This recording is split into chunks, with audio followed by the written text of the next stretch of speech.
Hello दोस्तों, कैसे हैं आप सब। स्वागत है आप सभी का कॉमिक वर्ल्ड 2.0 पर। तो चलिए दोस्तों, शुरू करते हैं वेद प्रकाश शर्मा जी का नॉवेल काला अंग्रेज का 7वां भाग।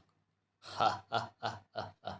ऐसे अट्टहास निकल रहे थे सिकंदर, अवतार, रोहित, अल्ताफ और हरविंदर के मुंहों से कि क्या स्टेज पर रावण का रोल करते कलाकार के मुंह से निकलते होंगे। इंसान नहीं, पशु नजर आ रहे थे वे। राक्षस, दरिंदे, वहशी, हैवान और शैतान। और उनके बीच फंसी हुई थी नाजुक, यूं जैसे रजिया गुंडों में फंसी हो। उसके तन पर सिर्फ ब्लाउज और पेटीकोट थे, वे भी जगह जगह से फटे हुए। उनके फटे हुए हिस्से गुफा की पथरीली ज़मीन पर यहाँ वहाँ पड़े नजर आ रहे थे। उन्हीं के बीच पड़ी थी उसकी साड़ी। उसका जिस्म जगह जगह से झांक रहा था। ब्लाउज तो बस नाम नाम ही को जिस्म पर रह गया था। ब्रा की तनी भी टूट चुकी थी। वक्षस्थल लगभग अनावृत ही था। नंगे जिस्म पर जगह जगह उनके नाखूनों के निशान नजर आ रहे थे। उन जख्मों से खून बह रहा था। बाल बिखरे हुए, मगर रो रही थी वो। गिड़गड़ा रही थी उनके सामने, बल्कि चीख रही थी। चिल्ला चिल्ला कर सिकंदर से कह रही थी, सोच भी नहीं सकती थी कुत्ते, सोच भी नहीं सकती थी मैं कि तुम लोग, खास तौर पर तू, इतना गिरा हुआ होगा। 15 साल पहले की अपनी सोच पर आज मैं कितनी शर्मसार हूँ। मैं ही जानती हूँ कितना समझाया था पापा ने। मेरी तरफ आकर्षित तेरी तरफ आकर्षित होने से कितना रोका था उन्होंने मुझे, लेकिन मेरी अकल पर पर्दा पड़ गया था। अपने पति के खिलाफ जाकर तेरी मदद की, और तूने तूने क्या किया मेरे साथ। लोगों में फैले इस भ्रम को और ज़्यादा फैलाता चला गया कि खंडहर में मैंने तेरे साथ रात गुजारी थी। मेरा बेटा एलिस का नहीं, तेरा बेटा है। किसे सुना रही है तू ये सब, किसे। अपने मुंह से निकलते एक एक शब्द को कुचलता सिकंदर उसकी तरफ बढ़ता हुआ नज़ीर की तरफ देखता बोला, इसे, हमारे बेटे को। शर्म नहीं आ रही तुझे। अपने बेटे तक से झूठ बोल रही है। अरे छोड़ सारे ज़माने को, कम से कम इसे तो सच्चाई बता दे। ये तो इसके साथ भी अन्याय हुआ है कि ये तो मेरा, और बताए तू इसे जेम्स एलिस का बेटा। मैं समझ गई दरिंदे, नाजुक जी की। मैं समझ गई कि तू क्या नाटक कर रहा है। हम दोनों को तू यहाँ लाए इसलिए कि ताकि नज़ीर के दिमाग में भी अपना ये काला झूठ ठूस सके कि ये तेरा बेटा है। लेकिन कम से कम मेरे बेटे के सामने तेरी कलई खुल चुकी है। कुछ देर पहले बराबर वाले कमरे में तुम्हारे बीच जो बातें हो रही थी, वे सब उस छोटे से मोखले के ज़रिए हम दोनों ने सुनी है। और उन्हें सुनने के बाद मेरा बेटा जान गया है कि हकीकत क्या है। उसकी ये बात सुनकर एक बार को तो वे सक पकाई गए। सन्न से नजर आए पांचों। बौखलाई सी नज़रों से एक दूसरे की तरफ देखा, लेकिन अगले ही पल उन्होंने खुद को संभाल लिया था। पुनः ज़ोर ज़ोर से ठहाके लगा उठे वे। ठहाकों के बाद रोहित ने कहा, उस कमरे में तो हम थे ही नहीं, किसकी बातें सुन ली तूने। किसी की बातें नहीं सुनी रोहित, हरविंदर बोला। बड़ी चालाक है ये, हमें धोखा देने की कोशिश कर रही है। क्यों बेटा, ये हमें धोखा देने की कोशिश कर रही है तुम्हें। कहते हुए सिकंदर ने अपना रुख चेंज किया और नज़ीर की तरफ बढ़ता बोला, इसके झूठ बोलने का तो कारण है। अगर इसने सच्चाई बता दी तो न केवल सारे ज़माने की नज़र में, बल्कि तेरी और एलिस की नज़र में भी चरित्रहीन कहलाएगी। एलिस और तू इससे नफरत करने लगेंगे। मगर सोच, ज़रा सोच कि मैं झूठ क्यों बोलूँगा। मैं भला किसी और के बेटे को अपना बेटा क्यों बताने लगा। दिमाग से सोचेगा तो पाएगा कि मैं झूठा नहीं, ये बोल रही है। जंजीरों में जकड़ा नज़ीर फड़फड़ाया, यूं जैसे शिकार को सामने देखकर जंगल का राजा अपने पिंजरे में फड़फड़ाया। मुंह पर लगा टेप इस तरह फड़फड़ा रहा था जैसे तेज़ आंधी में फंसा कोई झंडा फड़फड़ा रहा हो। आंखें उगल रही थी, आंखें आग उगल रही थी उसकी। चेहरा लोहार की भट्टी की मानद दहक रहा था। वह दीवार के सहारे बंधा हुआ था। हाथों में हथकड़ी, पैरों में बेड़ियां, सारे जिस्म पर लिपटी जंजीरें। नज़ीर ये भी जान चुका है जालिम, नाजुक चीखी, ये भी तेरे ही मुंह से सुन चुका है ये, कि तूने इस झूठी बात को हवा क्यों दी कि यह एलिस का नहीं, तेरा बेटा है। एक बार फिर सभी इस तरह ठहाका लगाकर हंस पड़े जैसे उन सबको एक चालाक औरत का प्रलाप समझ रहे हो। यकीन कर मेरा, नाजुक मेरी दीवानी थी। सिकंदर नज़ीर के समीप पहुंचकर बोला, इसलिए दीवानी थी ये मेरी क्योंकि मैं आज़ादी की लड़ाई का सिपाही हूँ। अपने हिंदुस्तान को फिरंगियों से आज़ाद कराने के लिए लड़ रहा हूँ। तू भी लड़ेगा ना आज़ादी की लड़ाई। ज़रूर लड़ेगा, क्योंकि तू मेरा बेटा है। आज़ादी की ये लड़ाई तुझे तब तक लड़ते रहना है मेरे बेटे, जब तक हमारा मुल्क आज़ाद नहीं हो जाता। एलिस जैसे फिरंगी यहाँ से भागकर अपने मुल्क नहीं चले जाते। आज़ादी की लड़ाई, नाजुक बेफर पड़ी। इसे आज़ादी की लड़ाई कहता है तू। तेरे ये साथी तेरे सामने मेरे जिस्म को नोच खसोट रहे हैं और तू इसे आज़ादी की लड़ाई कहता है। अगर यही आज़ादी की लड़ाई है तो तेरे ही जैसे कुत्ते क्रांतिकारी होते हैं, तो लानत है ऐसी आज़ादी पर। तेरे जैसे हिंदुस्तानियों से तो एलिस जैसे अंग्रेज़ी अच्छे हैं। आज़ादी के बाद अगर इस मुल्क में यही सब होना है तो अंग्रेज़ों का शासन ही अच्छा है। ये इसलिए हो रहा है जाने मन क्योंकि मेरे साथ रात गुजारने और ख़ास तौर पर मेरे बेटे के पैदा होने के बाद अचानक तेरा पति प्रेम जाग उठा। देश को आज़ाद कराने से ज़्यादा फिक्र तुझे खुद को सती सावित्री साबित करने की हो गई। अगर ऐसा ना होता तो खुलेआम कबूल कर लेती कि नज़ीर मेरा बेटा है, तो वैसा कभी ना होता जैसा हो रहा है। अब तो यूं समझ कि देश की एक ऐसी गद्दार को हम लोग सज़ा दे रहे हैं जिसने आज़ादी की लड़ाई शुरू तो की, मगर आधे रास्ते में ही देश से गद्दारी करके फिरंगियों से जा मिली। जारी नहीं रखा उस लड़ाई को। गद्दार होगा तू, तेरे ये साथी और तुझ जैसा हर हिंदुस्तानी जो आज़ादी की लड़ाई की आड़ में एक बेटे को बरगलाना चाहते हैं, एक पतिव्रता हिंदुस्तानी औरत को कलंकित करना चाहते हैं। सिकंदर, एकाएक अल्ताफ ने कहा, बहुत होली बहस। अब तो हमें तू इजाज़त दे। हमें तो पहले ही से तुझसे ये शिकायत है कि 15 साल पहले उस खंडर में तूने अकेले से मज़ा लिया, जबकि हम सभी का हक बराबर था। उसके बाद, रोहित बोला, उसके बाद ये सोचकर कभी इसकी चाह नहीं की कि ये तेरे बेटे की माँ बन गई है। मन ही मन तूने इसे अपनी बीवी मान लिया है। मगर अब, अवतार ने कहा, जबकि ये किसी भी हालत में खुद को ना तेरी बीवी मानने को तैयार है, ना ही तेरे बेटे को तेरा बेटा कहने को, तो तेरा और इसका संबंधी क्या रह गया?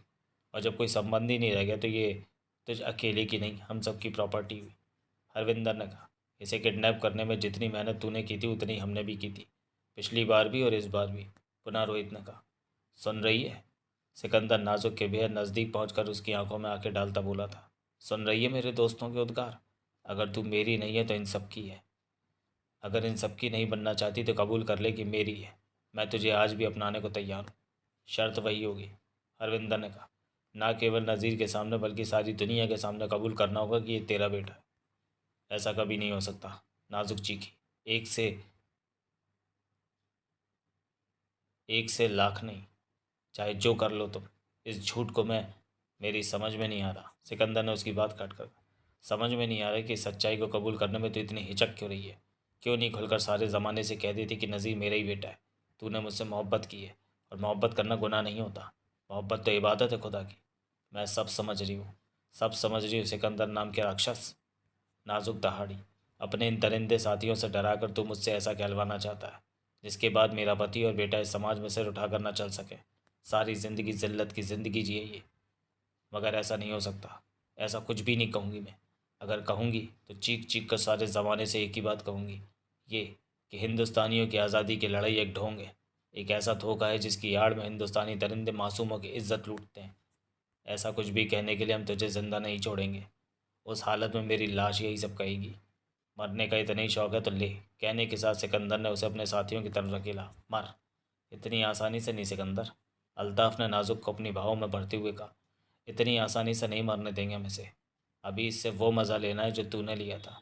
हम चारों को मिलकर अभी तो 4 नज़ीर और पैदा करने हैं। क्यों दोस्तों? बिल्कुल ठीक फरमाया अल्ताफ़। कहने के साथ हरविंदर सिंह नाजुक के होंठ चूमने के लिए आगे बढ़ा ही था कि नाजुक ने अल्ताफ़ के होल्स्टर से रिवॉल्वर खींच लिया। पलक झपकते ही वह उसके बंधनों से आज़ाद होने के साथ उन पर रिवॉल्वर तानती हुई गिर रही। मुझे छूने की भी कोशिश की हरामजादों, तो एक एक को भून कर रख दूंगी। चारों अवक, चेहरे फक, एक दूसरे की तरफ देखते रह गए। पासे इतनी तेज़ी से पलटे थे कि कई पल तक तो उनकी समझ में ही कुछ नहीं आया, जबकि हाथ में रिवॉल्वर लिए रणचंडी बनी नाजुक चीखती चली गई।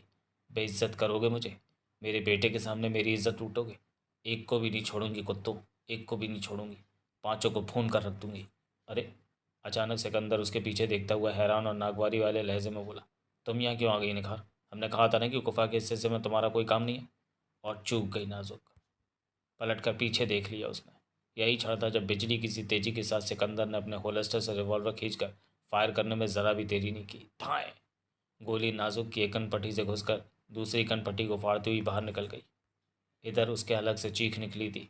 कटे वृक्ष सी गिरी थी वह उधर।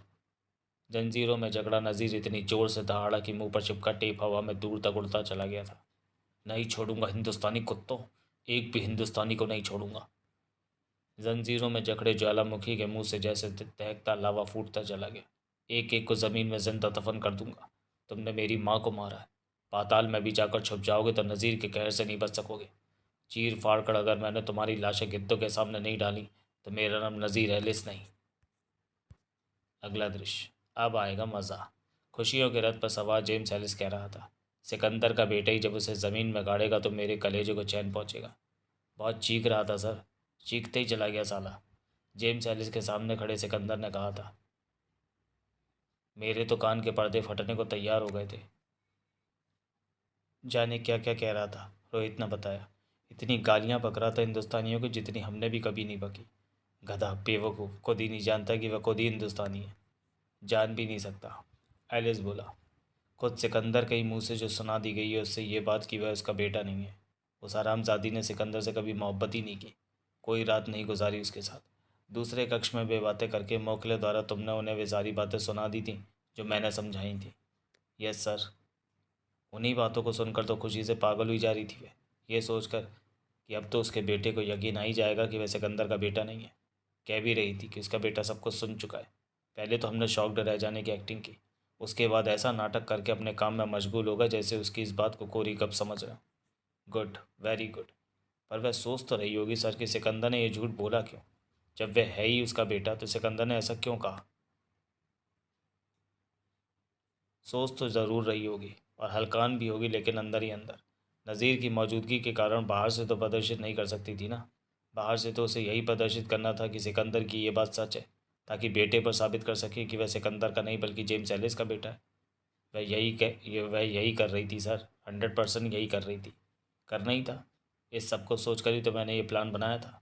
खुश होता एलिस कहता चला गया, मुझे पहले से ही अच्छी तरह मालूम था कि किस बात पर उसकी क्या प्रतिक्रिया होगी। आपका प्लान पूरी तरह कामयाब रहा सर। वहीं खड़ी निखार ने कहा, पहले अब्दुल गनी की हत्या, उसके बाद उन दोनों का अपहरण, और उसी के सामने उसकी माँ का खात्मा। उसे ज़रा भी शक नहीं हुआ कि हम सिकंदर और उसके साथी नहीं हैं। ये सारा प्लान मैंने उसी समय बना लिया था जब सुना कि वह तालीम पूरी करके महल में आने वाला है। मुझ पर तो जैसे बिजली गिर पड़ी। ये सोच सोच कर हलकान होता चला गया कि सिकंदर के उस सपोले को मैं महल में अपनी आंखों के सामने कैसे बर्दाश्त करूंगा। और तब दिमाग में एक प्लान बना। बेटे के दिमाग पर बाप को मारने का भूत सवार कराने का प्लान। अभी उसने महल में कदम भी नहीं रखा था कि मैंने सिकंदर के नाम से लेटर लिखकर अब्दुल गनी के बाथरूम में आईने पर चिपका दिया। सिकंदर की आवाज़ की नकल करके मैंने टेप में भरी थी। एलिस के सामने खड़े सिकंदर ने कहा, और छत पर मैं था। अल्ताफ़ बोला, मेरे हाथ में था उस रस्सी का सिरा जिसके फंदे में फंसकर अब्दुल गनी ऊपर गए। सिकंदर और उसके साथी भला साले महल में घुस ही कैसे सकते थे। महल को तो मैंने जेल में बदल दिया। अनेक बार कही मैंने उससे ये बात, मगर साला माना ही नहीं। उसके नाना और माँ ने जो पढ़ा दिया था कि सिकंदर जादूगर है, हवा है, दरवाजे बंद के बंद रह जाते हैं और वह उनके बीच से गुजर जाता है। उसके बारे में फैली इन्हीं धारणाओं का फ़ायदा उठाया मैंने। कुछ तो हम भी नहीं सकते थे, अवतार बोला। अपनी माँ को सुरक्षित करने के लिए साले ने जगह ही ऐसी चुनी थी, तहखाने का सबसे सुरक्षित कक्ष। मगर हमारे एलिस साहब भी कम नहीं है। पूरी पूरी जानकारी देते रहे कि कहाँ से कहाँ तक कैसे सुरंग बनानी है, कैसे पहुँचना है उस कक्ष के बाथरूम तक। और ये भी तो एलिस साहब ने ही बताया था कि हमें किसी भी हालत में उसकी आंखों से आंखें नहीं मिलानी है। हरविंदर सिंह कहता चला गया, उसकी आंखों में जादुई ताकत है। अगर वैसा कर बैठे तो वह पलक झपकते ही ताड़ जाएगा कि हम वो नहीं हैं जो नज़र आ रहा है, बल्कि चेहरों पर फेस मास्क लगाए होंगे। पर मेरी समझ में ये नहीं आ रहा कि ये काम तुमने अब तक क्यों कर रखा है। क्या मतलब सर? मास्क उतार कर मुझे दो, इनका काम खत्म हो चुका है। किसी ने अगर इस वक्त तुम्हें मुझसे बात करते देख लिया तो बेचारा हार्ट फेल हो जाने के कारण मर ही जाएगा। किसी को ये तक बताने का मौका नहीं मिलेगा उसे कि उसका हार्ट फेल हुआ तो हुआ क्यों। उसके हुक्म की देर थी कि छव ने अपने चेहरों पर चढ़े हुए मास्क उतार कर जिम सैलिस की तरफ बढ़ा दिए। अब वहाँ 5 अंग्रेज़ नज़र आ रहे थे। एक अंग्रेज़न। छव मास्क को जेब के हवाले करते एलिस ने कहा, मानना पड़ेगा तुम सब ने एक्टिंग बहुत ज़ोरदार की। उनमें से एक ने कहा, हम तो मास्टर ही इस काम के हैं सर। ऐसे ही थोड़ी सौंपा था आपने हमें ही काम। अभी तक तो सिकंदर और उसके साथियों को ये भी पता नहीं होगा कि नज़ीर के दिल में उनके लिए कैसा जहर भर दिया गया है। उसकी बात पर ज़रा भी ध्यान दिए बगैर एलिस ने कहा, पता तो उन्हें आगे लगेगा। और फिर ये कोई नई चाल नहीं है। ऐसी चालें चलना तो हम अंग्रेज़ों की फितरत है। हमेशा से लोहे को लोहे से ही काटते रहे हम। फूट डालो और राज करो। एक तरफ आजकल हमारी सरकार हिंदुस्तान के हिंदू और मुसलमानों में फूट डाल रही है। मुसलमानों को उकसा रही है कि उन्हें अलग मुल्क मिलना चाहिए, वरना उन्होंने आज़ादी के लिए जो इतना खून बहाया उसका भला उन्हें क्या फ़ायदा हुआ। हमारी हुकूमत ने पाकिस्तान की नींव रख दी है। ठीक यही काम आपने भी किया है सर। 4.5 फुटिया अंग्रेज ने कहा, ऐसे बीज बो दिए हैं आपने कि आने वाले वक्त में बेटे के हाथों ही बाप का खात्मा होगा। वो सब तो ठीक है, लेकिन अभी तक तुम लोगों ने ये नहीं बताया कि उस हरामजादी की मौत के बाद क्या हुआ। बताया तो है सर, सबसे पतला अंग्रेज़ बोला। इतनी ज़ोर से चीखा था कमबख्त कि टेप भी उछल कर दूर जा गिरा। उसके बाद क्या किया तुमने? उसके बाद करना ही क्या था? ज़्यादा से ज़्यादा ये कर सकते थे कि उसे भी मौत के घाट उतार उतार देते। मगर आपकी तरफ से परमिशन नहीं थी। आपने कहा था कि उसे बस उसकी माँ की मौत का मंजर दिखाकर सुलगता हुआ छोड़कर चले जाना है। वही किया। आपको अब्दुल गनी से भी निजात मिल गई और अपनी बेवफा बीवी से भी। गोरे चिट्टे उस अंग्रेज़ ने कहा जो कुछ देर पहले पूरी तरह सिकंदर नजर आ रहा था। सारा काम वैसे ही हुआ है सर, जैसा आपने चाहा था, एकदम एक्यूरेट, परफेक्ट। नहीं। एकाएक एलिस का चेहरा सपाट नजर आने लगा। हर शब्द को चबाता सा बोला, काम परफेक्ट तरीके से नहीं हुआ। क्यों सर, क्या कमी रह गई? मैंने तुमसे कहा था कि सपोले के सामने उस हरामजादी के साथ रेप होना चाहिए। एलिस का लहजा बेहद ठंडा था, मगर नहीं हुआ। मेरे कलेजों का असली ठंडक तभी पहुंचनी थी, असली आग तभी सुलगनी थी उस सपोले के दिल में। और मरती हुई इस बेवफा औरत को मुझसे की गई अपनी बेवफाई का असली एहसास तभी होना था। तभी तो उसे पता लगता कि जिसके बच्चे को उसने जन्म दिया असल में वो किस हद तक गिरा हुआ था। वही कर रहे थे सर, हम सब वही करने की कोशिश कर रहे थे कि पता नहीं कैसे हरामजादी ने मेरे होलिस्टर से रिवॉल्वर खींच लिया और हम ही पर तान कर खड़ी हो गई। उसी समय अगर चकमा देकर मैंने उसे शूट ना कर दिया होता तो वह हम सबको मौत के घाट उतार देती, और खुद को बचाने के लिए तुमने उसे मार डाला। एलिस ने एक एक शब्द चबाया था।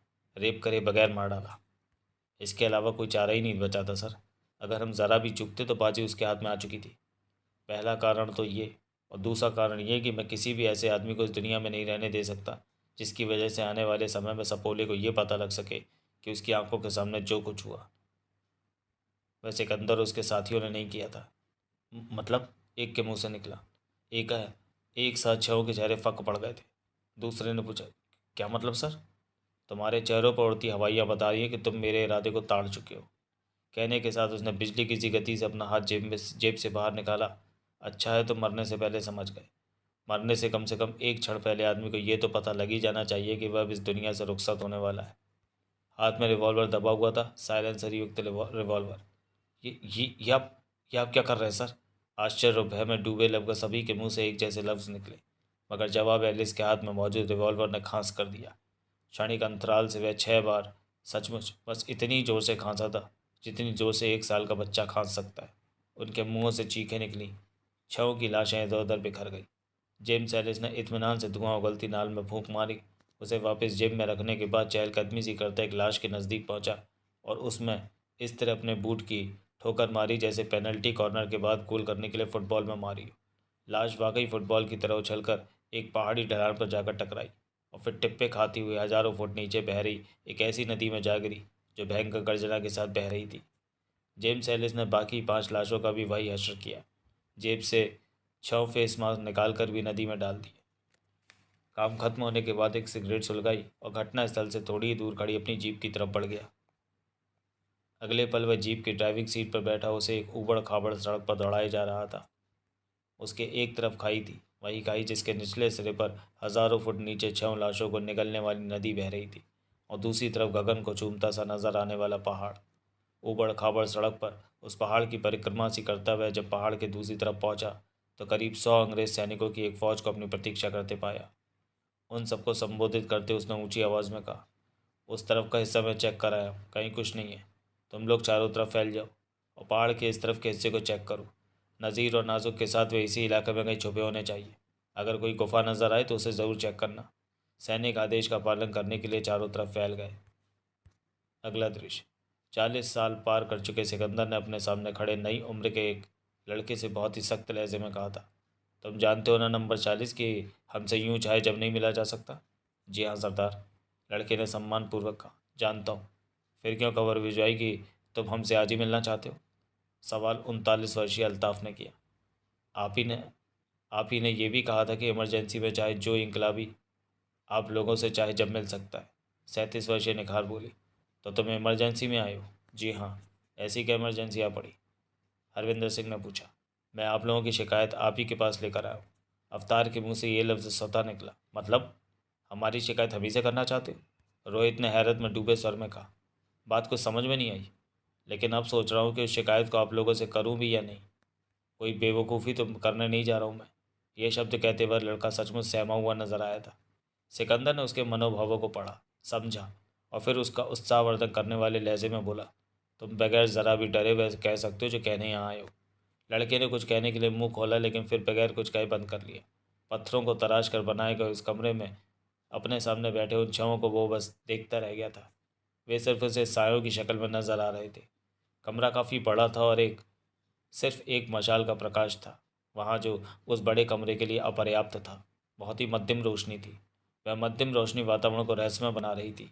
सरदार, नंबर 40 ने थूक सटकने के बाद कहा, जो कुछ मैं कहने वाला हूँ उसे कहने के लिए यहाँ आने की हिम्मत केवल इसलिए जुटा सका हूँ क्योंकि खुद आप ही ने हम सबको ये इजाज़त दी है कि किसी भी इनकलाबी को कोई भी बात दिल में नहीं रखनी।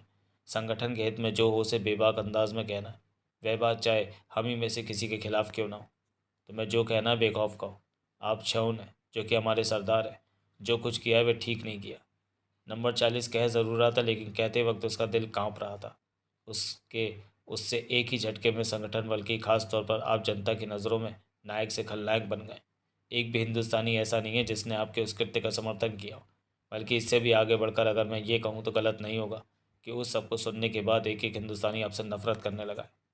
सिकंदर के होठों पर हल्की सी मुस्कान उभर आई। वह आंखों में नंबर 40 के लिए प्रशंसा के भाव के लिए बोला, इस मसले पर अब तक हम इसलिए खामोश थे नंबर 40। हम देखना चाहते थे कि हमारे किसी इनकलाबी में इतना साहस है या नहीं जो हमारे सामने आकर इस मसले को उठा सके। हमें खुशी हुई कि ये काम तुमने किया है। तुमने अपने सभी साथियों के जज्बातों को अल्फाज दिए। हम जानते हैं कि इस वक्त हमारा हर इनकलाबी, वह चाहे जहाँ हो, हम छहों के उस कदम या कृत्य से ना इत्तेफाकी रखता है। तो फिर आपने वह सब क्यों किया? हमने वैसा कुछ भी नहीं किया। जी क्या मतलब? नंबर 40 ने हैरानी के साथ पूछा। यह सब जेम्स एलिस ने किया है। मतलब? जेम्स एलिस की तरफ से झूठा प्रचार किया जा रहा है। अचानक उसका लहजा उत्तेजना से भर गया था। जो कुछ सुना है उसके मुताबिक अब्दुल गनी की हत्या सैकड़ों लोगों के सामने हुई, लेकिन हमें किसी ने नहीं देखा। जबकि नाजुक के साथ जो कुछ हुआ वह नज़ीर की आंखों के सामने हम छहों ने किया। मतलब साफ है कि केवल प्रचार ही झूठा नहीं किया जा रहा, बल्कि नज़ीर की आंखों को झूठ दिखाया भी गया है। ऐसा कैसे हो सकता है सर? तरीका एक ही है। यह सब मेकअप के ज़रिए हुआ होगा। अगर ऐसा है सरदार, तो जेम्स एलिस के खात्मे का वक्त आ गया है। गुस्से की ज़्यादती के कारण वह कांपने लगा था। मुझे उसकी हत्या करने की इजाज़त दी जाए। उत्तेजना से काम नहीं चलेगा। उससे पहले हमें कुछ बातों पर विचार करना चाहिए। ये बात हरविंदर सिंह ने कही। नंबर 40 खामोश। निखार बोली, सबसे पहली बात, जेम्स एलिस ये सब करने में कामयाब कैसे हो गया? सन्नाटा बरकरार। जिस वक्त हम केवल 6 थे, अल्ताफ़ ने कहा, इतना बड़ा संगठन नहीं था। उस वक्त हम जब चाहे महल में जो चाहते थे कर डालते थे। मगर अब, जबकि इंकलाब नाम का पूरा संगठन खड़ा है, महल में हमारी कोई घुसपैठ नहीं है। इसकी वजह यह है सरदार की जेम्स एलिस ने महल में एक भी हिंदुस्तानी नहीं रखा है, और अंग्रेज़ हमारे लिए काम कर नहीं सकते। वजन वजह चाहे जो हो, लेकिन यह हमारी कमज़ोरी है। रोहित ने कहा, कितने शर्म की बात है कि जब से नज़ीर महल में आया तब से सरदार महल में दाखिल होना चाहते हैं। कम से कम एक बार उस नज़ीर को देखना चाहते हैं जिसके बारे में कहा जा रहा है कि वह ठीक इन्हीं की शक्ल का है। परंतु संगठन का कोई भी इनकलाबी ऐसी व्यवस्था नहीं कर सका। न तुम जैसा कोई अन्य इनकलाबी। ख़ास तौर से उस वक्त से तो उसने महल को जेल में बदल दिया सरदार। जब से नज़ीर आया, ना कोई महल से बाहर आ सकता है, न बाहर से अंदर जा सकता है। हद तो ये है कि अंदर के स्टाफ के परिवार भी अंदर ही रह रहे हैं। उनका काम है सुरक्षा के इंतज़ाम करना, और हमारा काम है उन्हें भेजना। अगर हम उन्हें नहीं भेज पा रहे हैं तो कमी हम में है। एक बार फिर नंबर 40 को खामोश रह जाना पड़ा। एलिस ने हमारी इसी कमज़ोरी का फ़ायदा उठाया है।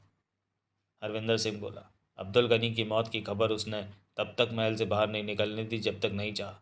ऐसा उसने इसलिए किया क्योंकि अगर वक्त रहते हमें उसकी उस हरकत का पता लग जाता तो नाजुक वाली घटना न हुई होती। वह अपना मिशन पूरा करने के बाद खबर को जनता तक लाना चाहता था। वही उसने किया है। हमारी कमी ये रही कि हमें भी उस सब के बारे में जनता के साथ ही पता लगा। मतलब हमारा नेटवर्क दुरुस्त नहीं है।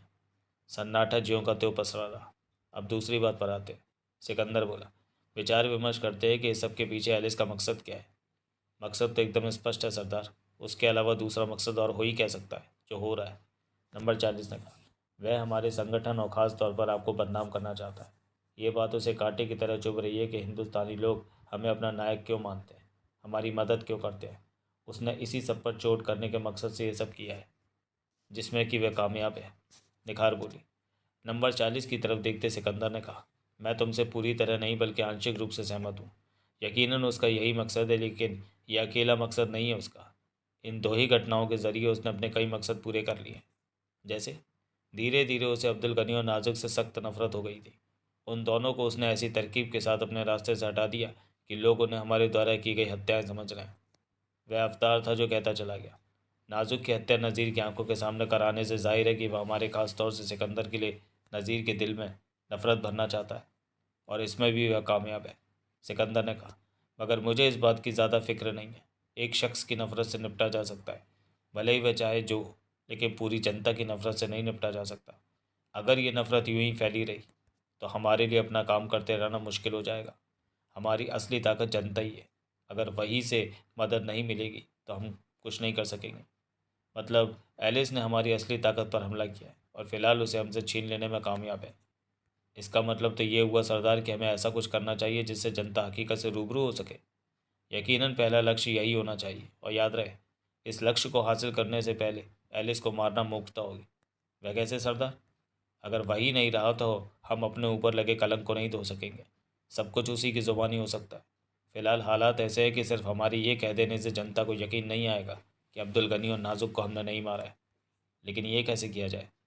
तुम बताओ कैसे किया जा सकता है? अचानक पूछे गए इस सवाल पर नंबर 40 हड़बड़ा गया। फिर शीघ्र ही संभल कर बोला, मेरे ख्याल से जितनी जल्दी हो सके इस मसले पर सभी इंकलाबियों की एक मीटिंग बुलाई जानी चाहिए। बिल्कुल ठीक। तुमने बिल्कुल ठीक कहा नंबर 40। मेरा अपना ख्याल भी यही है। एलिस के इस हमले से बचने के लिए हमें पूरे संगठन की मीटिंग बुलानी होगी। सबके साथ बैठकर विचार विमर्श करना होगा कि आगे किस रणनीति के तहत काम किया जाए। नंबर 40 खामोश रहा। बहुत जल्द ऐसा किया जाएगा। कुछ देर की तनावपूर्ण खामोशी के बाद हरविंदर सिंह ने नंबर 40 की तरफ देखते हुए कहा, अब तुम जा सकते हो। थैंक यू सरदार। कहने के बाद वह वापस जाने के लिए दरवाजे की तरफ मुड़ा ही था कि सिकंदर ने कहा, यहाँ आकर हम ही से हमारी शिकायत करने का जो हौसला तुमने दिखाया, यकीन मानना नंबर 40, उसने हमारी नज़रों में तुम्हारी अहमियत बढ़ा दी है। Thank you Sardar, thank you very much. Number 40 गदगद हो गया। अगला दृश्य। नहीं। नज़ीर इतनी ज़ोर से चीखा था कि दीवार ने, खास की हर दीवार ने अपने आप में थर्राहट सी महसूस की। मैं ये ताज तब तक नहीं पहनूंगा जब तक अपने नाना और माँ की हत्या का बदला नहीं ले लूँगा। कसम खाई है मैंने। इस ताज को सिकंदर के खून से नहलाने के बाद ही मैं अपने सिर पर धारण करूँगा। जज्बाती बातों को छोड़ो नज़ीर। अपनी योजना को कामयाब होते देखकर अंदर ही अंदर खुश होते जेम्स एलिस ने धीर गंभीर स्वर में कहा, सिंहासन खाली नहीं रह सकता। अब्दुल गनी की वसीयत के मुताबिक उनके बाद तुम ही सिवाया गिरा जाओ। शोक में डूबी जनता भी इस ताज को तुम्हारे ही सिर पर देखना चाहती है। सिवाया की जनता बड़ी अजीब है। एक तरफ वह सिकंदर और उसके साथियों से नफरत करने लगी है क्योंकि उन्होंने मेरे नाना और माँ की हत्या की है, और दूसरी तरफ ये मानने के बावजूद कि मैं सिकंदर का बेटा हूँ, मुझे इस सिंहासन पर देखना चाहती है। पूरे हिंदुस्तान की तरह सिवाया की जनता भी बेहद जज्बाती है। वह अब इस दुविधा में नहीं उलझी रहना चाहती कि तुम्हारा पिता मैं हूँ या सिकंदर। उसकी नज़र में तुम सिर्फ नाजुक के बेटे हो, और नाजुक को यहाँ की जनता बेहद प्यार करती थी। वह उसी के बेटे और अब्दुल गनी के नाती को इस सिंहासन पर देखना चाहती है। और आप क्या सोचते हैं इस बारे में? मेरी बात छोड़ो नज़ीर। क्यों? क्यों छोड़ो आपकी बात? नज़ीर के लहजे में अजीब सा रोष था। मेरे लिए आपकी सोच सबसे ज़्यादा अहमियत रखती है। नाजुक, तुम्हारी और नाजुक की तलाश में मैं 100 सैनिकों की टुकड़ी के साथ बिल्किस की मुकम्मल पहाड़ियों को खगालने के बाद उस गुफा में पहुंचा जहां मुझे नाजुक की लाश मिली। तुम जंजीरों में जकड़े हुए थे। सब कुछ बताया तुमने, वह सब कुछ जो वहाँ हुआ था। क्या वो सब कुछ सुनने के बाद भी आपको यकीन नहीं आया कि माँ चरित्रहीन नहीं थी? मेरी रगों में आप ही का खून दौड़ रहा है। जेम्स एलिस ने इस सवाल का जवाब तुरंत नहीं दिया, बस देखता रहा नज़ीर की तरफ। बहुत ज़्यादा देर तक देखा भी नहीं, ये सोचकर कि कहीं फिर आंखों के माध्यम से उसकी ऊर्जा नज़ीर के जिस्म में न समाने लगे। देखते ही देखते अपने चेहरे पर वेदना के भाव ले आया वह। वेदना के भाव रोने के भावों में तब्दील हो गए, यहाँ तक कि आंखों में आंसू भर लाया। फिर ऐसी एक्टिंग करने लगा जैसे खुद को रोने से रोकने की ज़बरदस्त कोशिश कर रहा हो। एकाएक उसने दोनों बाहें पसारी और भर्राई हुई आवाज़ में बोला, नज़ीर मेरे बेटे। अब्बा जान, अब्बा जान। नज़ीर खुद को संभाल नहीं सका और झपट कर एलिस के सीने से जा लगा। रोक नहीं सका था वह खुद को। फूट फूट कर रो पड़ा। जेम्स एलिस ने उसे कसकर अपनी भुजाओं में भर लिया था। जी तो चाहा इतनी जोर से कसता चला जाए कि नज़ीर के प्राण पखेरु ही उड़ जाए, मगर जानता था कि उसके लिए नज़ीर को इस तरीके से मार डाला नामुमकिन है। सो वह भी नज़ीर की माने फफक फफक कर रो पड़ा। रोता हुआ ही बोला, उनके बीच होने वाली जो बातें तूने मोखले के ज़रिए सुनी हैं, उनके बाद तो कोई शक ही नहीं रह गया। मगर मगर अब क्या फ़ायदा बेटे? अब मुझे ये यकीन आ जाने से भी क्या फ़ायदा कि तू मेरे ही अंश है। जब नाजुक ही ना रही, तड़प तड़प कर इसी आशा में जान दे दी बेचारी ने कि कभी तो मुझे यकीन आएगा कि तू मेरा ही बेटा है। अब्बा जान, अब्बा जान। जज्बातों की गिरफ्त में बुरी तरह जकड़ा नज़ीर इससे ज़्यादा कुछ भी तो नहीं कह पा रहा था, जबकि एलिस कहता चला गया, गॉड मुझे कभी माफ़ नहीं करेगा। मेरे गुनाह की सज़ा ज़रूर मिलेगी मुझे। मैं सारी ज़िंदगी गंगा सी पवित्र अपनी पत्नी पर शक करता रहा। काश काश मैंने उस पर शक ना किया होता। काश उसके मरने से क्षण भर पहले हकीकत पता लग जाती मुझे। कम से कम मरने से पहले तो उसकी आत्मा को चैन पहुंच जाता। मेरी गोद में तो दम तोड़ देती मेरी नाजुक। अब यह बात आपको सारी रियाया को बतानी होगी अब्बा जान। सिवाया के बच्चे बच्चे को पता लगनी चाहिए ये बात कि मेरी माँ बच्चलन नहीं थी। मैं आप और सिर्फ आपका ही बेटा हूँ। चीख चीख कर बताऊंगा बेटे। सिवाया के एक एक घर में खुद जाकर पुरजोर सर में कहूँगा कि मैं गधा था, बेवकूफ़ था जो अपनी पत्नी पर शक किया। नाजुक एक सच्ची हिंदुस्तानी लड़की थी। किसी के साथ रात गुजारना तो दूर, उसके ख्वाबों तक में जेम्स एलिस के अलावा कभी कोई नहीं आया था। बस बस अब्बा जान, माँ की रूह को चैन मिल जाएगा। मेरे मिशन को कामयाबी मिल जाएगी, बल्कि मिल चुकी है। उसी क्षण मिल चुकी है जिस क्षण आपने ये मान लिया कि मैं आप ही का बेटा हूँ। एक दूसरे की बाहों में गिरफ्त दोनों बहुत देर तक यूं ही सिसकते रहे। ये अलग बात है कि जेम्स एलिस को अभी भी उसके जिस्म से सिकंदर के जिस्म की स्मेल आ रही थी। मनी मन दांत पीस रहा था वह, परंतु प्रत्यक्ष में उससे अलग हुआ। आंसू पहुँचने के साथ ऐसी एक्टिंग की जैसे खुद को संभालने की कोशिश कर रहा और बोला, अब इस ताज को पहन बेटे और अपने नाना के सिंहासन पर बैठ। इसी से जनता खुश होगी और इसी से उन दोनों की आत्मा को शांति मिलेगी। कह चुका हूँ अब्बा जान, कह चुका हूँ कि इस ताज को मैं उस जालिम के खून से धोए बगैर धारण नहीं करूँगा। एक बार फिर नज़ीर के लहजे से लावा बरसने लगा। आप इस ताज को सिंहासन पर रख दीजिए और सिवाया की जनता को बता दीजिए कि नज़ीर ने उसकी, अपने नाना की और माँ की इच्छा पूरी कर दी है। अब सिवाया की बागडोर मेरे हाथों में है। यही समय था जब एक अंग्रेज़ कैप्टन ने दीवाने खास में कदम रखा और वहाँ का दृश्य देखकर जहाँ का तहाँ जाम होकर रह गया। कुछ कहने के लिए मुंह खुला का खुला रह गया था उसका। उससे कोई आवाज़ नहीं निकल सकी। अपने आंसू पहुँचते नज़ीर ने उससे बस इतना पूछा था, यहाँ क्यों आए हो कैप्टन? अंतरिक्ष में चकराते अपने दिमाग को बड़ी मुश्किल से वापस घसीट कर कैप्टन ने अपनी खोपड़ी में फिट करते हुए कहा, आपसे कोई मिलने आए नज़ीर बाबा। ये खबर ही कैसे आई अंदर तक? नज़ीर की जगह नाराज़ होते हुए जेम्स एलिस ने कहा, क्या तुम्हें नहीं मालूम कि बाहर से महल के अंदर कोई नहीं आ सकता? उसे वहाँ 1 हफ्ता हो गया सर। महल के बंद गेट के उस तरफ तैनात सैनिकों का कहना है कि उसे वहाँ से हटाने की हर कोशिश कर ली गई है, मगर वह वहीं डटा हुआ है। अगर ये कहा जाए तो गलत नहीं होगा कि एक तरह से उसने भूख हड़ताल कर रखी है। कहता है कि नज़ीर बाबा से मिलकर ही जाएगा। 1 हफ्ते से? नज़ीर हैरान रह गया। 1 हफ्ते से कोई मुझसे मिलने के लिए महल के बाहर बैठा है? एलिस भी चकित रह गया। कौन है वह? वह बार बार एक ही बात कह रहा है, ये कि नज़ीर तक ये खबर भिजवा दो कि कलकत्ता से इब्राहिम बाबा आए। इब्राहिम बाबा? नज़ीर के अलग से चीख से निकल गई। जेम्स एलिस भी चौंक पड़ा था। पगलाए से नज़ीर ने उससे कहा, ये वही है अब्बा जान।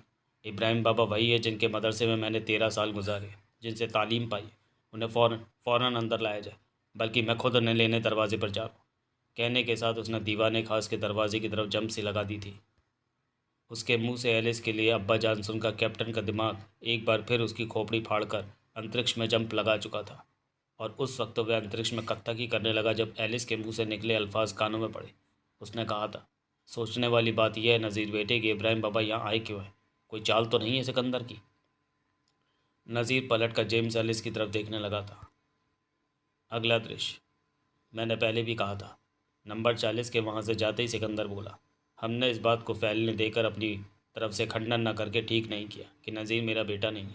इससे हमें नुकसान ही हुआ है। क्या नुकसान हुआ है? हरविंदर ने व्यंग्यात्मक लहजे में पूछा।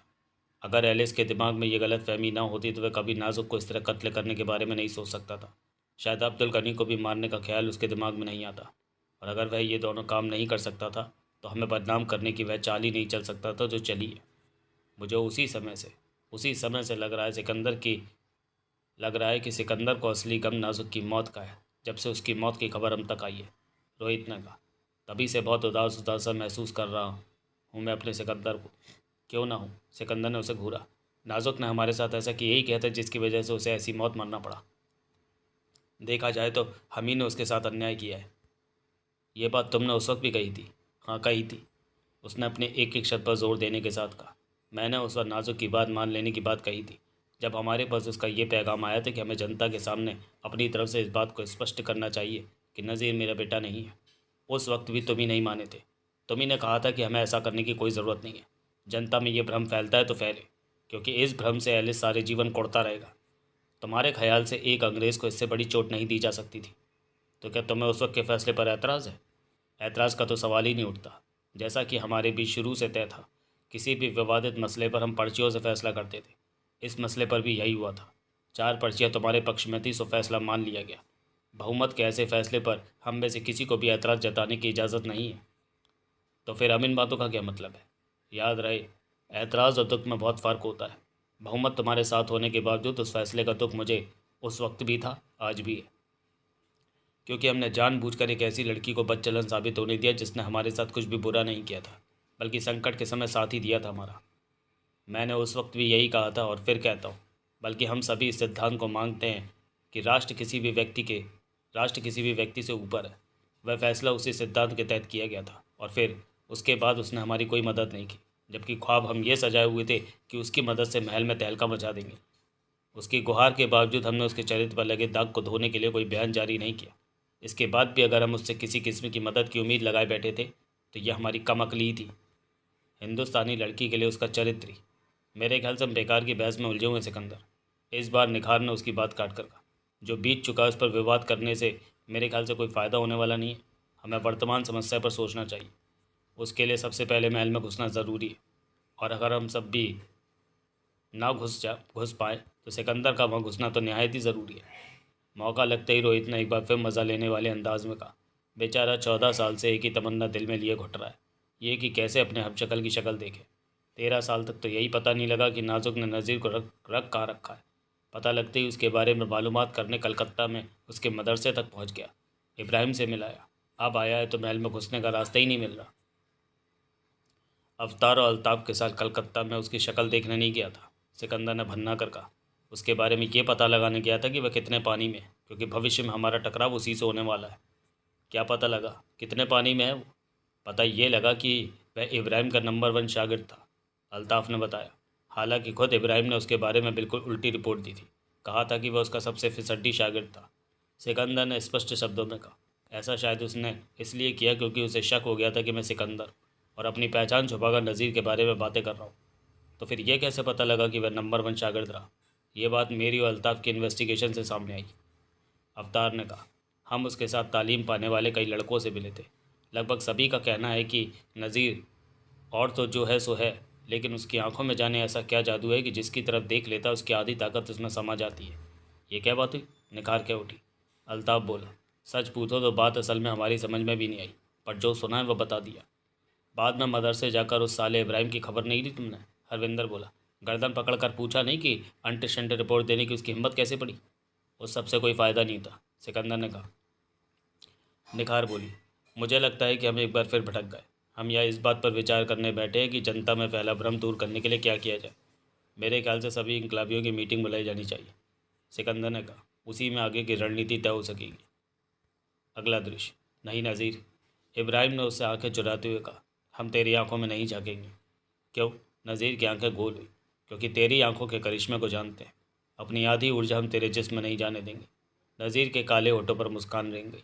बोला, फिक्र मत कीजिए, मैं वैसा नहीं करूँगा। क्या मतलब? क्या तू जानबूझकर वैसा करता है? हैरत के साथ इब्राहिम ने पूछा। खुद ब खुद नहीं होता? जी नहीं, वह सब खुद ब खुद नहीं होता। सिर्फ तब होता है जब मैं सामने वाले की आंखों में आंखें डालकर अपने दिमाग में ये ख्याल लाता हूँ कि इसकी ऊर्जा मुझे मिल जानी चाहिए। हैरत की बात है, मेरी आंखों में तो इतने कमाल है कि जिनके बारे में पूरी तरह जानने के बाद आप। और फिर खुद ही कुछ कहता कहता रुक गया। वह जैसे कुछ याद आ गया हो। बोला, कोई भी बात बाद में होगी, सबसे पहले मेरी आंखों में देखिए। पर क्यों? नज़ीर के नज़दीक ही खड़े जेम्स एलिस की तरफ इशारा करने के साथ कहा। अब्बा जान को शक है कि आपके मेकअप में कोई और भी हो सकता है। सिकंदर भी। सबसे पहले मुझे आपके द्वारा सिखाई गई विद्या के ज़रिए यही जांच करनी है। अब्बा जान। इब्राहिम के चेहरे पर मौजूद हैरत के भावों में इजाफा हो गया। एक बार उसने पलट कर एलिस की तरफ देखा था, फिर बहुत गौर से वापस नज़ीर की तरफ देखने लगा। नज़ीर ने उसका आशय समझ कर कहा, गलत फहमी दूर हो चुकी है। अब्बा जान को यकीन हो गया कि मैं इन्हीं का बेटा हूँ। ओह। इब्राहिम के चेहरे पर खुशी दमकी। शुक्र है खुदा का। नाजुक को तो बहुत खुशी हुई होगी। यह कहने के लिए नज़ीर का मुँह खुला ही था कि वे अब इस दुनिया में नहीं है कि एलिस उससे पहले बोला। बार बार असली बात को टालने की कोशिश मत कीजिए। पहले नज़ीर की आंखों से आंखें मिलाइए, उसके बाद ही बाकी की बातें की जाएंगी। ठीक है, ऐसा है तो ऐसा ही सही। कहने के साथ इब्राहिम ने सीधे उसकी आंखों में देखने के साथ कहा था, चेक कर बेटे, और देखा हमारे सिखाए हुए हुनर का कमाल। नज़ीर ने अपनी आंखें उसकी आंखों में डाली। कुछ देर तक उनमें जाने क्या देखता रहा। इब्राहिम ने भी अपनी पलकें तक नहीं झपकी थी। एलिस धड़कते दिल से नज़ीर की किसी प्रतिक्रिया का इंतज़ार करता रहा, और जब प्रतिक्रिया हुई तो ये हुई कि उसने पूरी श्रद्धा के साथ झुककर इब्राहिम के चरण स्पर्श किए तथा कहा, मुझे अब तक चरण स्पर्श न करने के लिए माफ़ करें बाबा। इब्राहिम ने उसे अपने चरणों से उठाकर गले लगा लिया। एलिस के चेहरे से भी तनाव जाता रहा। बैठिए बाबा। नज़ीर ने उस कक्ष में पड़े सोफे की तरफ इशारा करने के साथ कहा, मुझे दुख है कि मुझसे मिलने के लिए आपको एक हफ्ते इंतज़ार करना पड़ा। यहाँ हालात ही ऐसे थे कि इब्राहिम ने बैठते हुए पूछा, नाजुक का है? और जब नज़ीर ने यह सब वह सब बताया जो हुआ था तो इब्राहिम के दिल और दिमाग पर जैसे ज़ोरदार चोट पड़ी। हलक से गुर्राहट सी निकली थी। छोड़ना नहीं बेटे, सिकंदर नाम के शैतान को छोड़ना नहीं। मेरी ज़िंदगी में अब इसके अलावा और कोई लक्ष्य ही नहीं है बाबा। नज़ीर की आंखें ही नहीं, चेहरा भी सुलगने लगा था। सामने पड़ते ही मैं उसके टुकड़े टुकड़े कर दूंगा, कच्चा चबा जाऊंगा उसे। हम क्रांतिकारियों के खिलाफ नहीं हैं, इब्राहिम बोला। हम भी दूसरे हिंदुस्तानियों की तरह चाहते हैं कि मुल्क आज़ाद होना चाहिए, मगर सिकंदर जैसे लोग क्रांतिकारियों के नाम पर थप्पा है। ऐसे ही लोग आज़ादी की लड़ाई को बदनाम कर रहे हैं। तेरे सामने ही जब नाजुक ने हमें बताया था कि उसने इस बात को फैलने दिया कि तू उसका बेटा है, कभी इस झूठी बात का खंडन नहीं किया, तो हम तभी समझ गए थे कि वह क्रांतिकारी नहीं, एक मुजरिम है। एलिस को उसका आज़ादी की लड़ाई की तारीफ करना अच्छा नहीं लगा था, इसलिए उसके चुप होते ही नज़ीर के कुछ भी कहने से पहले बोला, आप अचानक यहाँ क्यों आए? और ऐसी क्या बात थी जिसके लिए एक हफ्ते से महल के बाहर डटे? हम तुम्हें सिकंदर के हेडक्वार्टर का पता बता सकते हो। सिकंदर का हेडक्वार्टर? नज़ीर के अलग से चीख सी निकल गई थी। न सिकंदर का हेडक्वार्टर पता है आपको? एलिस भी बुरी तरह उछल पड़ा था। क्या बात कर रहे हैं आप? भला आपको उसके हेडक्वार्टर के बारे में कैसे पता? जल्दी बताइए बाबा, जल्दी बताइए। नज़ीर बुरी तरह बेचैन होकर चीख पड़ा था। आप समझ सकते हैं कि मैं उसका खून पीने के लिए किस कदर पागल हो रहा हूँ। नज़ीर, एलिस ने थोड़े सतर्क लहजे में कहा, इतना अधीर होना ठीक नहीं है बेटे, दिमाग से काम लेना चाहिए। क्या मतलब? उसने एलिस की तरफ देखा था। एलिस ने उसकी बात पर ध्यान दिए बगैर इब्राहिम के चेहरे पर आंखें गड़ाने के साथ कहा, बात समझ में नहीं आई बाबा। झील के बीच बने खंडहर में हुई मुठभेड़ के बाद करीब 15 वर्षों की कोशिश के बावजूद मैं आज तक जिसके नए ठिकाने का पता नहीं लगा सका, उसके बारे में आप कह रहे हैं कि आपको पता है? कैसे? मैं ये जानना चाहता हूँ कि आपको कैसे पता है। सिकंदर हमारे मदरसे में आया था। कब और क्यों? 10 दिन पहले की बात है ये। उस पर नज़र पड़ते ही हमें झटका सा लगा, इब्राहिम ने कहना शुरू किया। एक पल को तो ऐसा लगा था जैसे नज़ीर ही अधेड़ बनकर सामने आ गया, मगर फिर तुरंत ही दिमाग ने काम किया।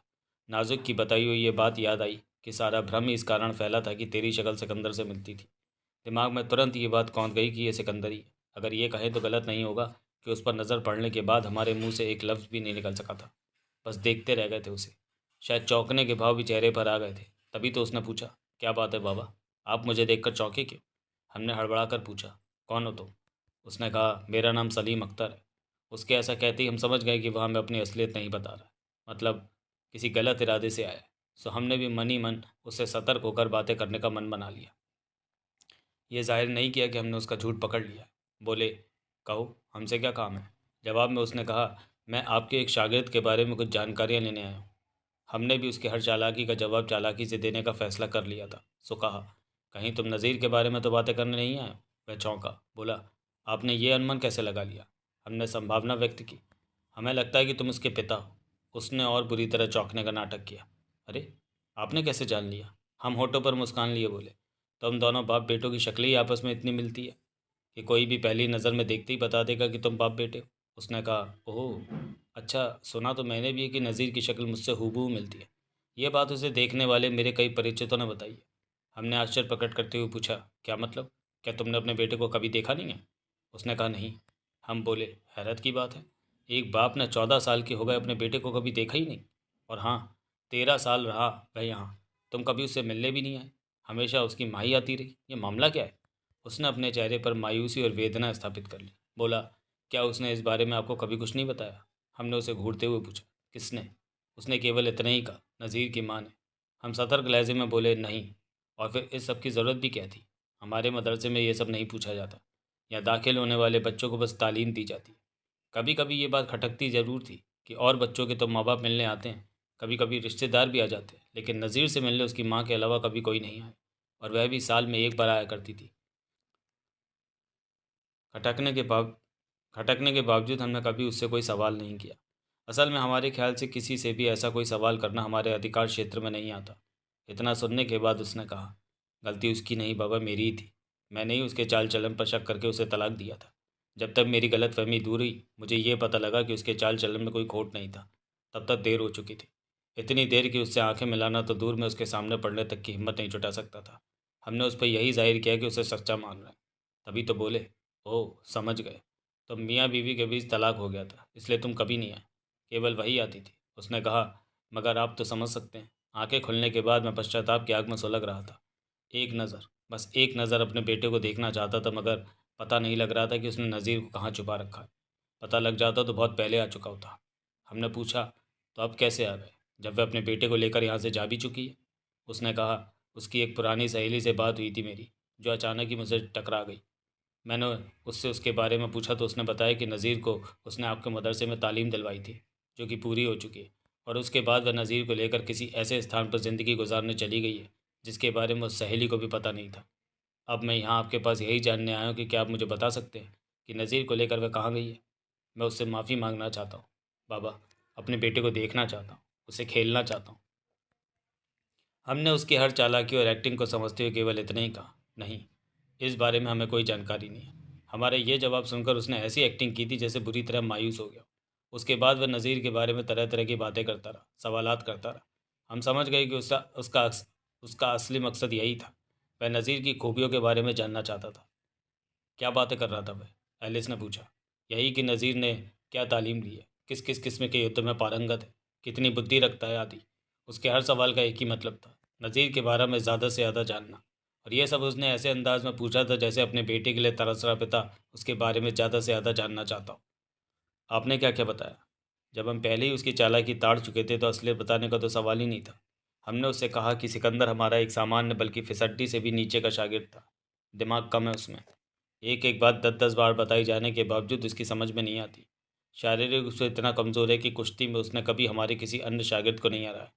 दुनिया के दूसरे हथियारों की तो बात ही दूर, तलवार घुमाना और तीर चलाना भी बड़ी मुश्किल से सीख पाया है, वह भी काम चलाऊ। लेकिन नज़ीर थोड़ा उलझ गया। उन लोगों को तो ये भी मालूम था कि मेरी आंखों में देखने पर वे फंस जाएंगे। जब आपने इस बारे में कुछ नहीं बताया तो उन्हें ये बात कैसे मालूम हुई? हो सकता है उन्होंने बाबा के अलावा भी तुम्हारे बारे में किसी और से जानकारी जुटाई हो। एलिस ने तुरंत बात को संभालते हुए कहा, और वहाँ से इस बारे में पता लग गया हो? ऐसा कौन हो सकता है? मुमकिन है तुम्हारा कोई सहपाठी। नज़ीर कुछ कह नहीं सका। उसके चेहरे पर सोचने वाले भाव उभर आए थे। इससे पहले कि वह ज़्यादा सोच पाता, जेम्स एलिस ने बड़ी सफाई से बात का रुख दूसरी तरफ मोड़ा। मुख्य बात ये नहीं है नज़ीर कि उसे तुम्हारे बारे में क्या क्या पता है और वह सब कैसे पता लगा, बल्कि ये कि बाबा उसके हेडक्वार्टर के बारे में कैसे जानते हैं और इनके दावे में कितना दम है। इब्राहिम ने कहा, नज़ीर जानता है कि हमारे मदरसे में दी जाने वाली तालीमों में से एक तालीम अयारी भी होती है, जिसमें ज़ाहिर है कि हमें महारत हासिल है। हमने उसी समय अपना वेश बदल कर उसका पीछा करना शुरू कर दिया था। वह मदरसे में भले ही अकेला आया हो, लेकिन कलकत्ते की एक सराय में उसके दो साथी और ठहरे हुए थे। अगर इस विस्तार में गए कि हमने क्या क्या कैसे कैसे किया या क्या कैसे जाना तो बात बहुत लंबी हो जाएगी। संक्षेप में बस इतना जान लो कि हमने अपनी अय्यारी से उसके उन दोनों साथियों के नाम भी जान लिए। उनके नाम अवतार और अल्ताफ़ थे। ट्रेन द्वारा वे सिवाय आए। हमने एक ही वेश में उनका पीछा नहीं किया, बार बार वेश बदलते रहे ताकि उन्हें किसी एक चेहरे पर शक ना हो। और वैसे भी ये बात शायद उन्हें ख्वाब में भी नहीं सूझी थी कि हम या कोई और उनका पीछा भी कर रहा हो सकता है। पूरी तरह लापरवाह थे वे। उसका भी हमें फ़ायदा मिला। सिवाया में आने के बाद क्या किया उन्होंने? इब्राहिम ने बताया। ट्रेन के सिवाया पहुंचने से पहले ही उन्होंने अपने चेहरे पर दूसरे मेकअप कर लिए थे। क्या मतलब? उस वक्त हम घूंघट निकाले एक देहाती औरत के वेश में उनके साथ उनके कूपे में ही सफ़र कर रहे थे। जब ट्रेन के सिवाया पहुंचने से बस 2 घंटे पहले अल्ताफ़ अपनी सीट से उठा और बाथरूम में चला गया। उसके पीछे हम भी उठ गए और उसके सामने वाले बाथरूम में जा घुसे थे। उसके दरवाजे में झिर्री पैदा की हम सामने वाले बाथरूम के दरवाजे पर नज़र रखे हुए थे। और उस वक्त हमारे होठों पर मुस्कान फैल गई जब जिस बाथरूम में अपनी आंखों से अल्ताफ़ को घुसते देखा था और वहाँ से एक बूढ़ा अंग्रेज बाहर निकला। ओह! ये आवाज़ एलिस के मुंह से स्वतः निकल गई। कुछ देर बाद हम भी बाथरूम से निकलकर कूपे की तरफ बढ़े। गैलरी में सिकंदर मिला। वह भी बाथरूम की तरफ जा रहा था। हम समझ गए कि अब वह भी नए वेश में सामने आएगा। वही हुआ। उस वक्त घूंघट में छुपे हमारे होठों पर मुस्कान फैले बगैर न रह सकी, जब कुछ ही देर बाद एक जवान अंग्रेज उस बूढ़े अंग्रेज के बगल में आ बैठा जिसे हमने बाथरूम से निकलते देखा था। उसके वहाँ पहुँचते ही अवतार उठा और तुम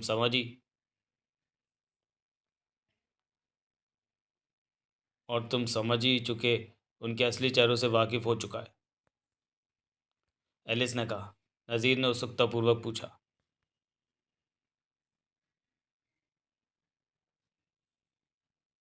उसके बाद क्या हुआ पापा? ट्रेन के सिवाय स्टेशन पर पहुंचते पहुंचते हम भी नए वेश में आ गए और दोपहर के करीब 12 बजे स्टेशन पर उतरे। उसके बाद जाहिर है कि उनके पीछे लगे रहे। वहाँ से कहाँ गए थे? पूछते वक्त नज़ीर का दिल धाड़ धाड़ करके बज रहा था। क्या अपने हेडक्वार्टर पर? नहीं, वहाँ से वे ईटा रोडी नाम के मोहल्ले में मकान नंबर 56 में गए थे और शाम के 5 बजे तक वहीं रहे। उस बीच हमने आसपास रहने वालों से मालूम कर लिया कि उस मकान में गुलजार नाम का एक ऐसा नौजवान रहता है जो गांव से राजधानी में पढ़ने आया हुआ है। सबका यही कहना था कि वह भला बड़ा भला लड़का है, ज़रूर वह इनकलाबी होगा। एलिस की आवाज़ में जोश भर आया था। और किसी के पास वे इतनी देर नहीं रह सकते। नज़ीर ने पूछा, 5 बजे के बाद वे कहाँ गए? जाहिर है अपने हेडक्वार्टर, इब्राहिम ने कहा। उनका पीछा करके हमें यह भेद भी पता लग गया कि गुलजार के घर पर उन्होंने 5 क्यों बजाए थे। असल में वे वहाँ से उसी समय चलकर अंधेरा होने तक अपने हेडक्वार्टर के बाहर पहुँच सकते थे। तो क्या आप उनके पीछे हेडक्वार्टर के अंदर भी गए? नहीं, कोशिश के बावजूद ऐसा मुमकिन नहीं था। वहाँ की सुरक्षा व्यवस्था ही इतनी सुदृढ़ है। अंदर भले ही न घुस पाए हो, परंतु ये ज़रूर जान गए कि वह है कहाँ। कहाँ है पापा, कहाँ है? मुझे पता बताइए। मैं सारी सुरक्षाओं की धज्जियाँ उड़ाकर उसके अंदर घुस जाऊँगा। 1 मिनट नज़ीर, 1 मिनट। जेम्स एलिस ने पुनः उसकी अधीरता पर ब्रेक लगाते हुए कहा और फिर इब्राहिम की तरफ पलटता हुआ बोला, जब आपको ये पता लग गया कि उनका हेडक्वार्टर कहाँ है तो उसके बाद आपने क्या किया? नज़ीर को उसके बारे में बताने के अलावा दिमाग में दूसरा कोई ख्याल आ ही नहीं सकता था। इब्राहिम ने कहा, सो सीधे महल के गेट पर आ गए और बार बार अपने आगमन की खबर अंदर भिजवाने की कोशिश करते रहे कि कुछ देर बाद भी वह भी नई शक्ल में अच्छा करते रहे। कहीं की लाइनें कहीं आ रही हैं, मगर कोई सुनने को ही तैयार नहीं था। आज 1 हफ्ते बाद ऐसा उन्होंने इसलिए किया होगा क्योंकि सिवाया का बच्चा बच्चा कामयाब हुए हैं। बहुत बड़ी चूक हो गई अब्बा जान, बहुत बड़ी चूक हो गई। नज़ीर कह उठा, अगर पहरेदार लोग बाबा के आने की खबर उसी दिन दे देते तो सिकंदर और उसके साथियों को मुझे और माँ को किडनैप करने का मौका ही नहीं मिलता। वह सब होता ही नहीं जो हुआ है। उससे पहले ही हम उनके हेडक्वार्टर पर हमला करके उन्हें नेस्तो नाबूद कर चुके होते। लेकिन एक बार फिर उसने अपनी बात अधूरी छोड़ दी। चेहरे पर कुछ सोचने के से भाव उभर आए थे। लेकिन क्या? एलिस ने पूछा। 40 दिन से भी ज़्यादा दिनों तक तो वे महल ही में थे, सुरंग खोदते रहे थे। तो 10 दिन पहले कलकत्ता कैसे पहुंच गए? एक पल को तो एलिस शक पका गया, लेकिन अगले ही पल खुद को संभालता हुआ बोला, तुम भूल रहे हो कि खाई में खुली सुरंग के रूप में वे 40 दिन से भी बहुत पहले अपने लिए ऐसा रास्ता बना चुके थे जिसके ज़रिए जब चाहे महल से बाहर जा सकते थे और जब चाहे अंदर आ सकते थे। मेरे ख्याल से महाराज का कत्ल करने के बाद सिकंदर, अल्ताफ़ और अफ्तार सुरंग के ज़रिए बाहर निकलकर तुम्हारे बारे में जानकारियाँ जुटाने की मंशा से कलकत्ता गए, क्योंकि वे जानते थे कि अगला टकराव तुम्ही से होने वाला है। तथा इस बीच निखार, हरविंदर और रोहित सुरंग खोदते रहे होंगे। बाद में खाई वाली सुरंग के रास्ते वे फिर उनसे आ मिले होंगे। नज़ीर कह उठा, यकीनन ऐसे ही हुआ होगा। शांति की गहरी सांस लेते एलिस ने इब्राहिम से कहा, अब बताइए बाबा, कहाँ है उनका हेडक्वार्टर? इब्राहिम ने सब कुछ बता दिया।